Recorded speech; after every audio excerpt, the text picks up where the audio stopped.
Good afternoon sa inyo guys. Bale, kagigising ko lang. And then kanina, bago nga pala akong maligo, may nag-email sa akin. Siya pala yung nanghingi ng email ko sa YouTube natin. Nag-comment siya. Then may personal lang daw siyang itatanong. Ang itatanong pala niya, nagawan ko na rin naman ng content. Well, anyway, ang tanong kasi po niya, ano daw yung mga kailangan niyang i-provide na requirements sa pag-uwi ng Pilipinas, kasi ang plano pala niya ay magpapakasal sila nung kanyang partner sa Pilipinas. Well, ito po ay galing din ng Taiwan. So to make the story short, sila ay may anak, pero hindi niya na-declare ng common law yung kanyang partner kahit na may anak sila. So ang tinatanong niya kung pwede daw ba niyang makuha ng hindi na kailangang umuwi. Kasi ang plano niya, buo na yung desisyon niya, uuwi siya ng Pilipinas para magpakasal sila. Nang sa ganon, mas legal na. Kasi nga, pagkasal ka, hindi mo na kailangang i-declare ng common law. Ngayon, ibinigay ko lahat sa kanya yung mga kailangan niyang requirements, kagaya ng contract verification. Which is, ang problema, na dito din siya sa British Columbia, is 12 hours yung layo nung DMW sa Vancouver mula doon sa area niya. Kasi kahit pa sabihing same BC, magkakalayo po ang mga lugar po dito, kahit pa sabihing same province. So nung ibinigay ko na sa kanya isa-isa yung mga requirements, doon siya na problema na ang layo daw nung ibabiyahe niya papunta sa Vancouver para makapagpa-contract verification. Kasi ilang beses ko na rin po itong nabanggit sa mga vlog natin, na sabi ko nga po sa inyo, yung mga galing Pilipinas na na-hired papunta dito sa Canada, walang problema kasi dumaan niya ng POEA, may OEC yan. Pero yung mga galing sa cross country na dumating dito sa Canada na hindi na dumaan sa Pilipinas, ang problema po dyan, ang record nyo pa po sa Pilipinas kung saan kayo bansang pumunta. Halimbawa ay Pilipinas to Taiwan, so ang record nyo po sa POEA is Pilipinas papunta ng Taiwan. And then ikaw naman, Taiwan ka, dumiretso ka na kagad ng Canada. Ngayon, makakauwi ka ng Pilipinas. Ang problema, yung pabalik ng Canada, doon ka magkakaroon ng problema. So kinakailangan ka munang magpa-contract verification dito sa pinakamalapit sa inyo na DMW, which is itong Vancouver at saka sa Toronto.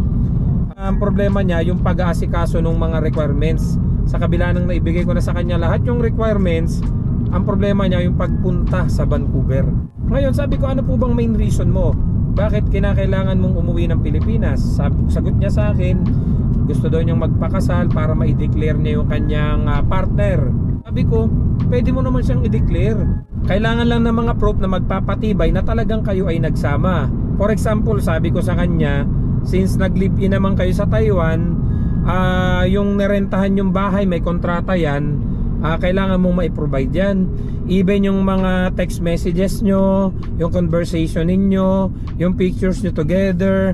At ang pinakamaganda pa nun, may anak sila. Ang naka-declare din dun sa birth certificate ng anak nila is yung tatay nung bata, yung, which is yung common law niya na gustong i-declare. So dun pa lang po sa point na may anak po kayo, isang malaking proof na po yun. Pero syempre hindi pa natatapos yun dun. Kailangan nyo pang samahan ng ibang supporting documents. Like for example na kahit na dito ka sa Canada, pinadadalan mo siya. Yung mga remittance na kailangan sa kanya talaga nakapangalan, yung mga pinadala mo. Lahat ng bagay na nagpapatunay na talagang kayo'y nagsasama mahigit ng 1 taon. So yun po yung mga nabanggit ko sa kanya. And then nabanggit din niya sa akin na may nilapitan daw siyang konsultant. Sabi niya is kababayan din daw po natin. Sabi ko, ano po yung sagot sa iyo ng konsultant na nakausap mo? Siyempre konsultant yan. Para sa akin may mas mga nakakaalam yan. Kasi tayo naman po ay nagbabasa-basa lang. At the same time sa experience po natin at saka doon sa mga kaibigan nating consultant din, doon tayo humingi ng opinion at ng mga advices. Ngayon, ang sagot daw sa kanya, walang magagawa na kasi hindi mo na i-declare. Kailangan mo talagang magpakasal. Pero parang doon sa sagot na yun ng consultant na nakausap daw niya, doon ako medyo nakulangan. Sabi ko, ang sagot daw sa'yo ng consultant, kailangang magpakasal ka talaga. Based on my experience, may kasama ako dito na hindi niya dineclare yung kanyang girlfriend sa Taiwan. Nung dumating siya dito, hindi yun nakadeclare, pero matagal na sila nung kanyang girlfriend.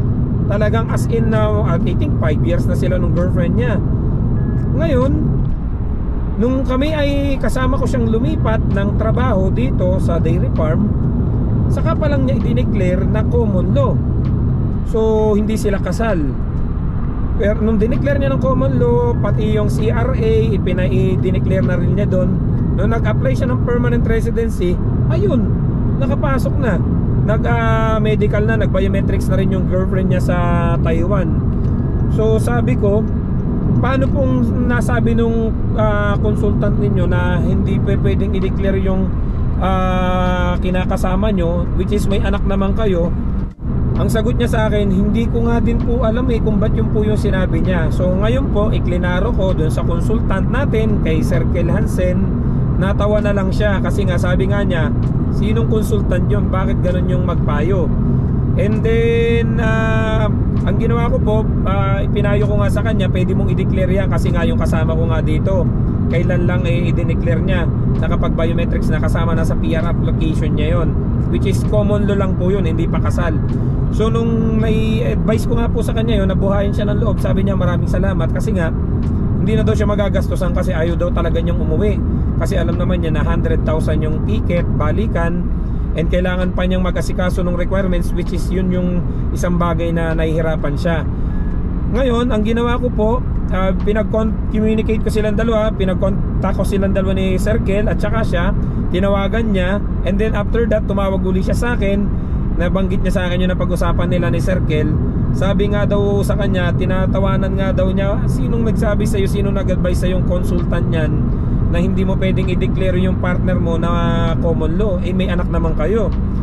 So kahit pa paano, natanggal daw yung tinik niya sa lalamunan, sabi nga niyang ganun sa akin. Yun po yung isang bagay na napansin ko lang doon sa ilan nating kababayan. Actually yung iba kakilala ko din mga kasabayan lang din namin dumating dito from Taiwan, na yung mga girlfriend nila hindi nila dinideclare as common law, pero gustong gusto na nilang makuha, wala daw silang idea. Ngayon, ang ginawa nung kasama ko, in-advise din yung mga kaibigan niya na may girlfriend sa Taiwan na i-declare as common law. Kasi nga sabi nga niya, ako nga girlfriend ko pa lang na-declare ko as common law, ito na, nag-biometrics na at nag-medical na rin yung common law niya sa Taiwan. Hindi pa po yun kasal ha, take note, hindi pa po yun kasal. But syempre kailangan nyo nga pong i-provide yung mga proof talaga na nagsama kayo. For example, nag-live-in na kayo, yung mga conversation nyo, yung mga pictures nyo, yung mga kung may properties kayo na sa inyong parehas nakapangalan, mga marami po. Basta kailangan yung ipatunayan talaga na kayo, kasi maraming gumagawa na po ng ganyan i-declare mo ako as common law para kahit papano makarating ako ng Canada. Yun po yung ginagawa nilang way kaya talagang naghigpit na sila. Kasi may ilan-ilan din po nababasa sa comment section natin na nagtatanong, sir, ano po ba sa tingin niyo yung mas maganda? Umuwi muna ako at magpakasal, or sa PR application ko i-declare ko yung partner ko as common law, isama ko na siya sa application ko para pagdating niya dito na lang kami magpakasal. Pero ito po base lang po to sa personal kong opinion. Kung mali po correct me if I'm wrong. Marami po kasi akong kagaya niyan yung kasama ko na declare ng common law, hindi pa sila kasal.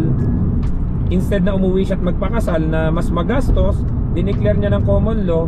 So pagdating dito na lang nila planong magpakasal. At least na dito na, saka pa lang sila magpapakasal. Kasama na sa application, pagdating ng partner niya dito is PR na rin. Meron naman kaming isang kakilala na temporary foreign workers pa din, close working permit. Instead na i-declare niya ng common law yung kanyang girlfriend, ang ginawa niya, umuwi siya at nagpakasal muna. So ang laki nung nagastos niya, kulang-kulang 500,000 yung pagkakauwi niya. So to make the story short, ayun, kasal na sila, okay na. Pagbalik niya dito, di temporary foreign workers pa rin siya. Yun ang problema, said na said siya, wala siyang kapera-pera. Hindi siya maka-apply ngayon ng permanent residency. Hindi pa siya nakakakuha ng self-fit, hindi pa siya makakapag-asikaso ng kanyang educational credential assessment. Halos ang dami pa niyang wala po talaga. Kaya nga sabi nga namin, nagkwekwentuhan kami nung kasama ko, mali yung ginawa niyang yung diskarte. Kasi dapat dineclare na lang muna niya ng common law, tapos dinala niya dito, saka sila nagpakasal. Hindi katulad nung naubos na yung pera niya. Pagkaubos ng pera niya, hindi ngayon siya maka-apply ng permanent residency. Ang isang bagay lang po kasi talaga nagpapahirap dun sa ibang nagdideklara ng common law is yung talagang walang mga proof, even conversation, walang pictures together. Yung iba kasi nag-start yung relationship nila sa long distance na talaga. Sa chat-chat na lang.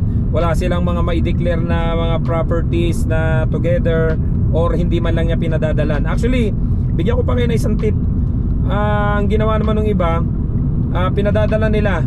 Since nung dumating sila dito, pinadadala nila ng remittance yung kanilang partner na nakapangalan, okay lang nagastusan sila. And then yun, kahit pa paano, isang proof po yun na talagang sinusuportahan mo yung common law mo.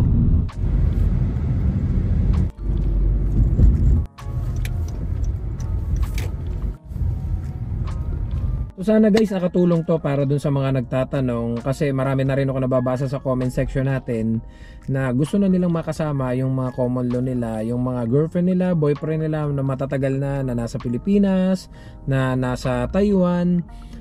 Kasi may mga kakilala tayo na talagang nung umalis sila from Taiwan, dumating sila dito, may mga girlfriend sila sa Taiwan na talagang medyo siguro hindi na nakayanan, nainip na kasi matagal na ring panahon na dito, until now hindi pa sila PR. And then yung girlfriend nila, yung boyfriend nila sa Taiwan, medyo nakahanap na rin ng iba. So nakakapanghinayang din naman kasi sa pagkakaalam ko, yung ibang kakilala ko na ganon, during times na nag-a-apply pa lang sila papunta ng Canada, pangarap nila parehas na magsasama sila pagdating dito. So yung iba nang nakausap ko, wala silang ka-idea na pwede pala nilang kunin yung kanilang girlfriend sa Taiwan. Ay until now hindi pa sila nakakapag-apply ng PR kasi iba't ibang province magkakaiba po ng sitwasyon. Yung iba kaya hindi maka-apply kagad ng PR kasi kulang sa score, yung iba naman talaga hindi pa makapasa sa CELPIP, sa kanilang IELTS, kaya po natatagalan. Wala silang idea na pwede naman nilang i-declare kapag na-declare kasi nila yung kanilang common law at nag-apply sila ng permanent residency nila, pwede na nila pong isama yon sa kanilang PR application. Ang gawin po ninyo ay gumastos pa kayo ng napakalaking halaga para magbakasyon at magpakasal. Yung mga kakilala ko nagastosan pa ng 500,000, then pagbalik dito hindi na makapag-asikaso ng PR kasi said na said, so wala pa sila nasisimulan. So I will put guys on the description below yung link kung saan mababasa nyo at nang mas marami kayong matutunan kung paano nyo ma-sponsor yung inyong boyfriend, yung inyong girlfriend, at nang sa ganoon maisama nyo na sa inyong PR application para hindi na po kayo magastusan.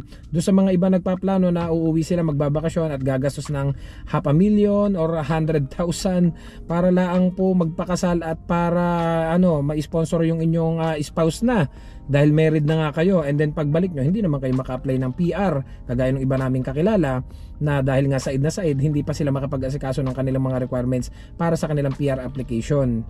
So sana guys may natutunan kayo. Don't forget to subscribe, like and share this video para kahit papano may idea yung mga kababayan natin na gusto nilang makuha yung kanilang boyfriend, girlfriend as common law. So see you guys sa next vlog. I love you all. God bless. Bye bye.